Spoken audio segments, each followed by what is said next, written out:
Magandang araw! Ngayon po talakayin natin kung ang mga requirements o kailangan upang makapag-apply tayo ay financing o hulugang sasakyan sa Mitsubishi. By the way, here's our July promo. Kung tayo po ay employed o may trabaho, kinakailangan po ng dalawang government IDs or primary ID.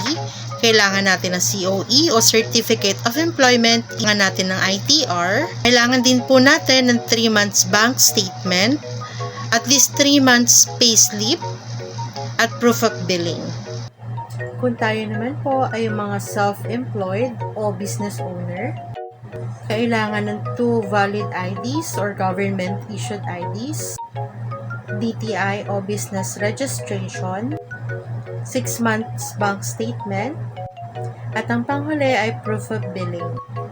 Kung tayo po ay mga OFW, land-based or sea-based, kailangan natin ng 2 government-issued ID, latest contract, proof of remittance through bank, at proof of billing.